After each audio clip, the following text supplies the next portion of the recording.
네, 이번 시간에는 혈액 응고에 대해서 배워보도록 하겠습니다. 혈액 응고인자에 관한 얘기입니다. 좀 복잡한 테이블 두 장이 나올 텐데 제가 설명을 잘 해드리도록 하겠습니다. 혈액 응고인자입니다. 1번서부터 1, 2, 3, 4, 5, 7, 8, 9 이렇게 되어 있네요. 1번 인자 볼까요? 1번은 피브린 오겐이라는 인자입니다. 바로 피브린이라고 그러는 혈액 응고의 마지막 산물의 전구 물질에 해당해요. 두 번째에 보면 프로트롬빈이라고 있네요. 이것도 마찬가지로 트롬빈이라는 물질의 전구 물질입니다. 세 번째 있습니다. 조직 인자입니다. 지금 혈액 응고 인자 여러 개가 나오는데 그 중에 혈액 속에 있지 않고 혈관 밖에, 다시 말하면 조직에 있는 인자에 해당합니다. 혈관 밖에 있는 인자다 그래서 영어로는 tissue factor, 번역을 조직 인자라고 했죠. 이따 다시 한번 이걸 끌어내도록 하겠습니다.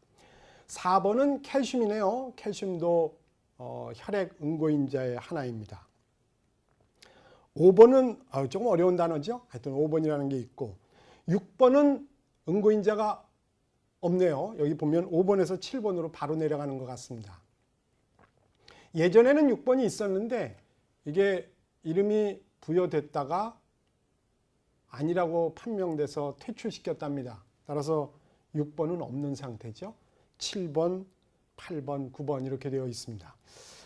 8번은 여러분들이 잘 알고 계시는 혈우병과 관련된 조 8번 인자가 부족하면 혈우병이라고 그러는 응고가 제대로 되지 않는 질환에 걸리게 됩니다.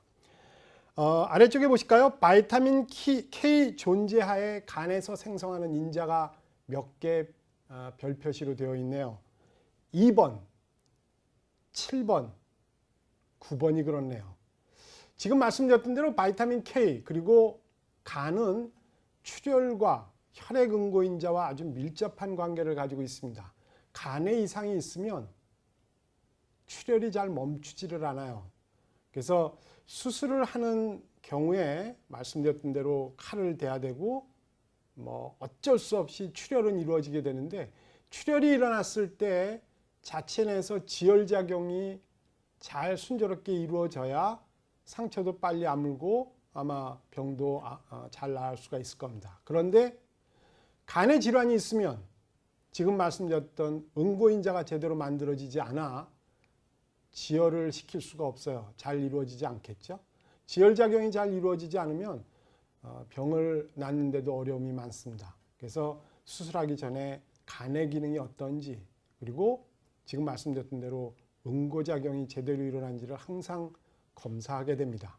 바이타민 K, 비타민 K도 마찬가지로 관여하는 것 같으니까 다 잘 검사해야겠죠. 2번, 7번, 9번이었습니다. 다음 칸에서 또 하나의 인자가 나오니까 기억해 보도록 하지요. 다음 또 한 세트를 더 보여드릴까요? 10번도 비타민 K와 간 이렇게 연계되어 있네요. 그리고 11번, 12번, 13번에 연속되는 인자들이 쭈루룩 있네요. 이따가 이 이름을 기억하실 건 없지만 번호별로 제가 도미노처럼 계속 활성화되는 과정을 말씀드릴 텐데 그때 그런 인자들이 있었지라고 번호만이라도 기억해 주시기 바랍니다. 비타민 K와 간에 대한 내용도 기억해 주시고요. 내인성 및 외인성 응고 경로에 대해서 말씀드리겠습니다. 혈액이 응고될 때 보면 혈관 내에 있는 인자가 작동되어 일어나는 응고 경로, 이거를 내인성 응고 경로라고 그래요. 그리고 혈관 밖에 있는 인자, 아까 말씀드렸던 조직 인자 기억하시나요? 3번에 해당했던 조직 인자가 먼저 유도를 시작하여 이루어지는 응고 경로, 이거를 외인성 응고 경로라고 얘기합니다. 보시면 혈액 응고가 피브린을 형성하는 과정이라고 할 수 있는데, 혈관이 손상되고 조직이 손상되는 양쪽에 의해서 각기 다른 경로를 동시에 작동시키게 됩니다. 엄밀히 말하면 혈관만 손상시킬 수 있는 방법은 없죠. 조직을 손상한 뒤에, 다시 말하면 피부서부터 손상에 들어가야 혈관을 만날 수 있으니 거의 불을 보듯 혈관이 손상됐다는 말은 두 개가 다 작동되었다. 내외인성 경로가 다 작동되었다고 해도 틀린 말이 아닙니다. 내인성 경로도 외인성 경로도 모두 다 응고인자 10번의 비활성화 형태를 활성화 형태로 만들어줍니다. 그러면 도미노처럼 기억하시나요? 프로트롬빈은 응고인자 2번이었습니다. 2번을 활성화 형태인 트롬빈으로, 바로 응고인자 1번 비활성화 형태인 피브리노겐을 피브린이라는 형태의 응고 마지막 산물을 만드는, 이런 지금 말씀드렸던 대로 도미노처럼 이렇게 연결되게 된다는 것이에요. 왼쪽에 있는 내인성 경로를 조금 더 자세히 들어가 볼까요? 지금 내인성 경로를 알아보도록 하겠습니다. 복잡하죠? 지금 빨갛게 되는 왼쪽 위쪽을 한번 보시죠. 손상된 혈관 표면이나 시험관 벽에서도 이런 현상은 벌어질 수 있습니다만, 비활성 응고인자 12번이 활성화 형태로 딱 변하게 됩니다. 바로 혈관이 손상되는 순간 가능한 작업이지요. 그러면 다시 또 11번이 활성화된 형태로 넘어가게 되고 9번이 또다시 활성화된 상태로 넘어가 아래쪽으로 화살표를 만들어 놓게 됩니다. 저 화살표는 지금 조금 이따 다음 슬라이드에서 마주치게 되겠지만 비활성 응고인자 10번을 활성화된 10번 인자로 바꿔주게 됩니다. 조금 어려운가요? 하여튼 도미노 현상으로 이렇게 내려가고 있는 부분을 혈관 내에 있는 응고인자들이 해낸 경로다. 그래서 혈관 내인성 경로, 줄여서 내인성 경로라고 얘기합니다. 다시 지금 말씀드렸던 왼쪽에 내인성 경로가 있었고 오른쪽에는 이제 혈관 밖에서도 응고가 시작되게 되는데 조직인자가 그 유도작용을 주도하게 됩니다. 오른쪽에 있는 조직손상 외인성 경로를 또 다시 한번 들어가 볼까요? 여기 있습니다. 조직인자가 외인성 경로라고 되어 있는 부분이 조직인자가 조직손상에 의해서 활성화되고 나면 또 마찬가지로 쭉 올라가 보시죠. 보면 말씀드렸던 대로 비활성 응고인자 10번이 활성화된 10번 인자로 만들어졌습니다. 여러 가지의 도움하에 바로 프로트롬빈을 트롬빈으로, 피브리노겐을 피브린으로 만드는 작업을 해치우게 되지요. 그 피브린이 완전히 여러분들 피딱지 딱 안듯 출혈되고 나면 피딱지 같은 건 만들어지죠. 응고를 거쳐 안정화된 형태의 피브린을 만드는 것이, 그리고 그것은 궁극적으로는 지혈작용, 출혈을 딱 멈추는 마지막 진흙이 말라붙은 형태가 딱 되는, 맨 아래쪽에 있는 그것이 안정화된 피브린입니다.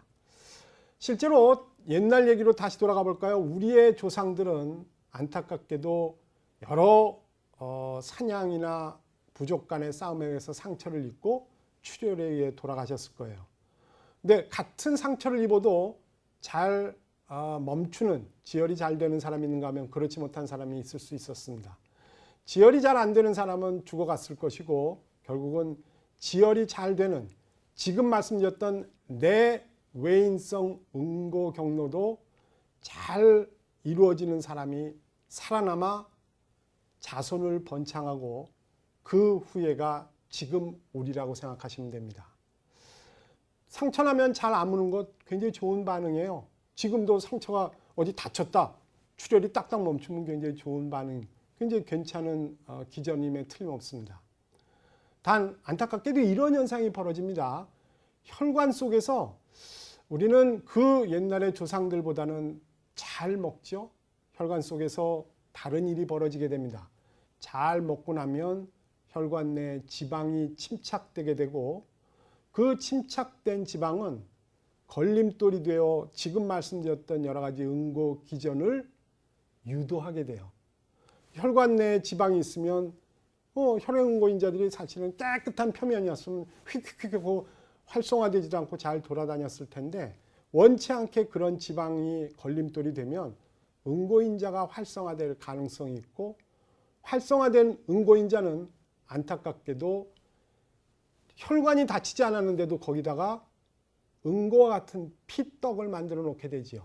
혈전이 만들어지게 됩니다.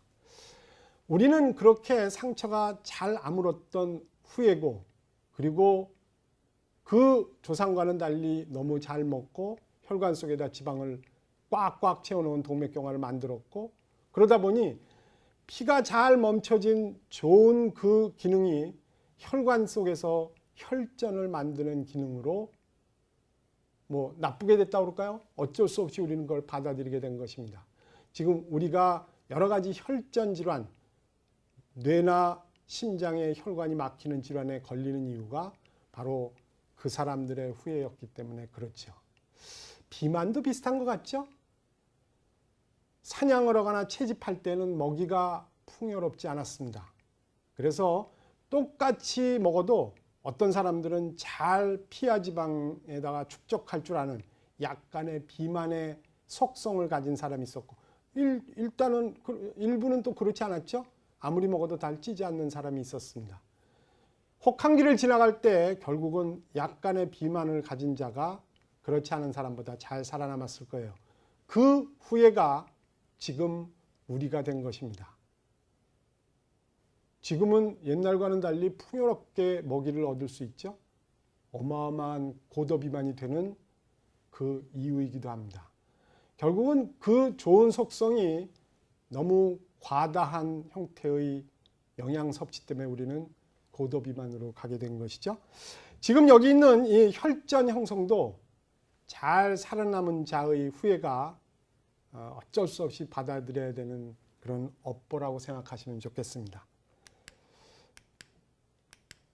혈액 응고를 볼까요? 지금 보시면 지금 여기 있는 이 적혈구 위에 무슨 그물망 같이 노랗게 되어 있는 것이 보이죠?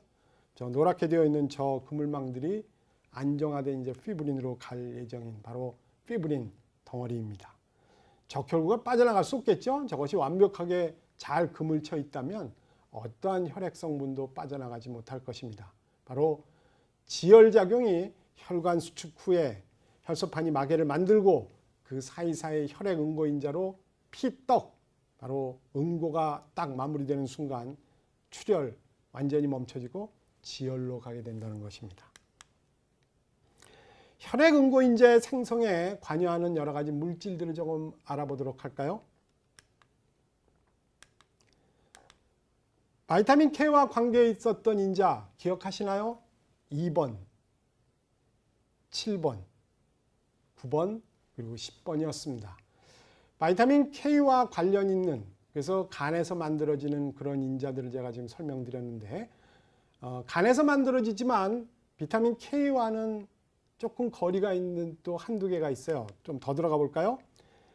1번이나 5번 인자의 경우에는 바이타민 K하고는 관련이 없지만 그래도 간에서 만들어지는 인자, 이렇게 분류할 수가 있습니다. 하여튼 여러 가지 인자 중에서 상당 부분이 간에서 만들어지는 것 같죠. 간이 혈액 응고를 아주 잘 관리하고 있다. 어찌 보면 혈액 응고에 관한 한 거의 간이 주요 정부다, 이렇게 생각하셔도 좋습니다.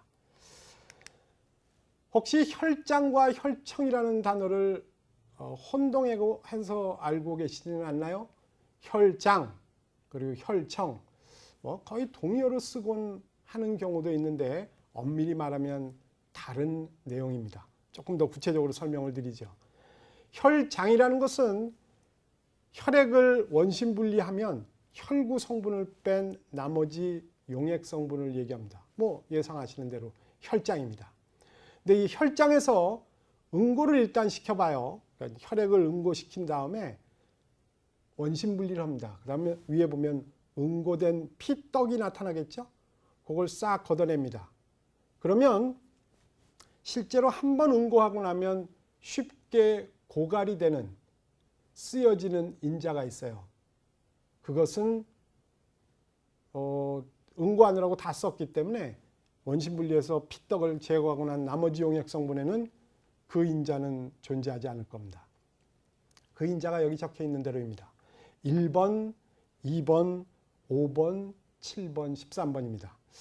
자꾸 번호만 얘기해서 죄송하긴 한데 적어도 혈장과 혈청은 다르고, 그리고 그 혈청이라는 것은 엄밀히 말하면 뒤쪽에 있는 5개의 인자가 없는 상태의 용액 성분이다.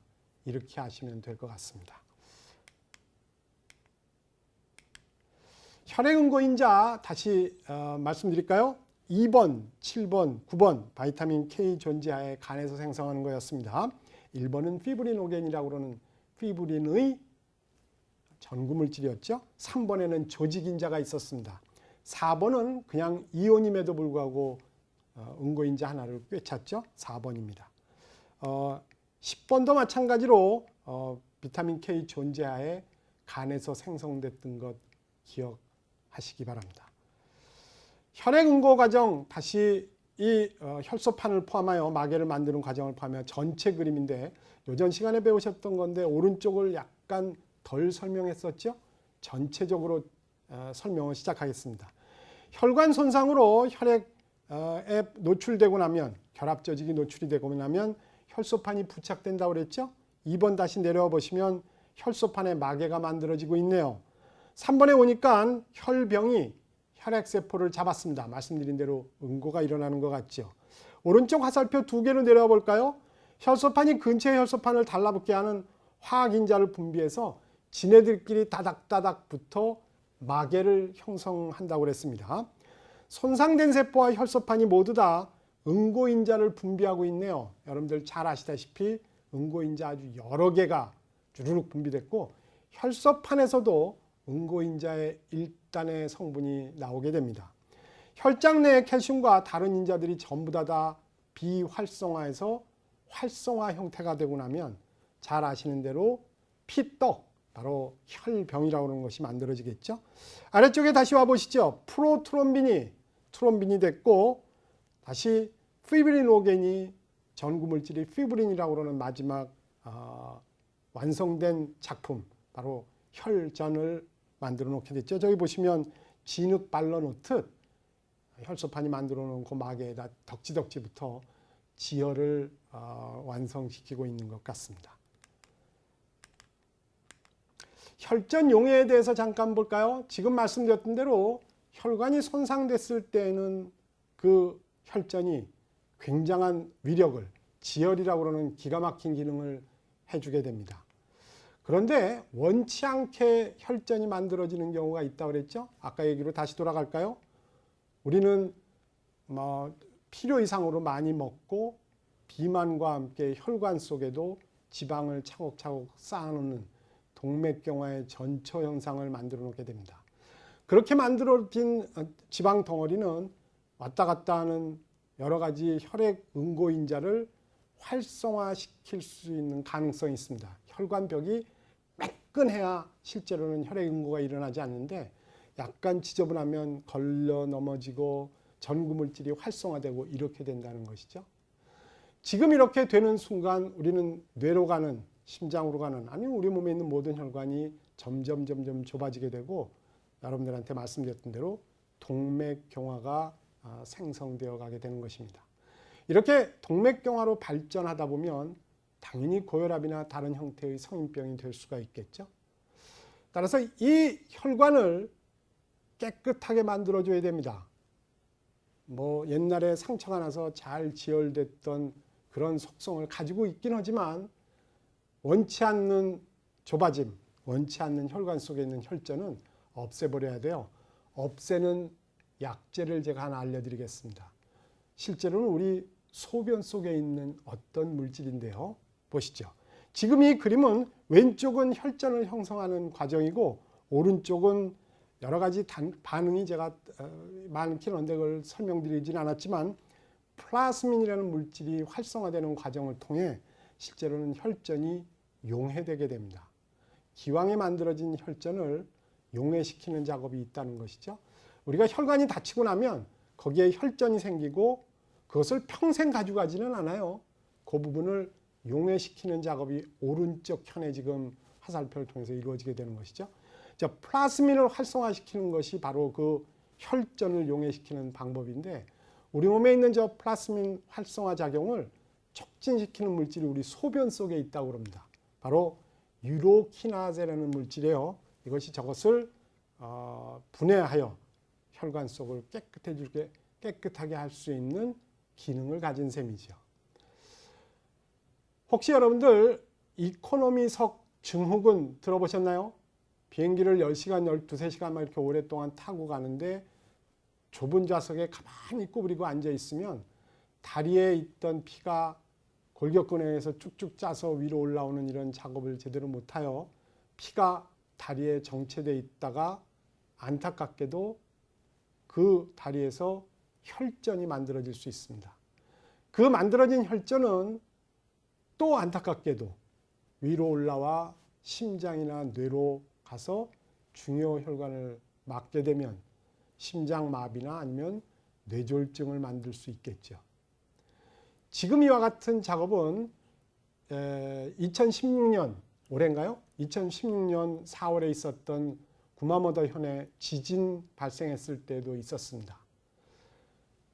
피난민이 생겼죠. 집엔 들어갈 수 없습니다. 이 사람들이 자동차에서 난민 생활을 시작했습니다. 잠도 자동차에서 자고 밥도 자동차에서 먹고 쉽게 이동할 수 없으니 거기서 계속 앉아 있었던 것이죠. 다리에 혈전이 생겼습니다. 움직임이 많지 않으면 다리에 혈전이 만들어지고 이 혈전이 안타깝게도 중요혈관을 막게 됐죠. 여러 명이 사고로 목숨을 잃고 또 심한 병에 걸리곤 했었습니다. 지금 말씀드렸던 그런 형태의 정체된 혈류, 말씀드렸던 지금 유로키네이즈라고 그러는 저런 유로키나제가 그 혈전을 분해해 줄 수 있으니 상당히 괜찮은 방법의 혈관 치료제 같죠. 많은 환자들이 혈관이 막혔을 때 저 유로키네이즈와 같은 저런 약제로 치료를 받고 있습니다. 오늘은 여기까지입니다. 감사합니다.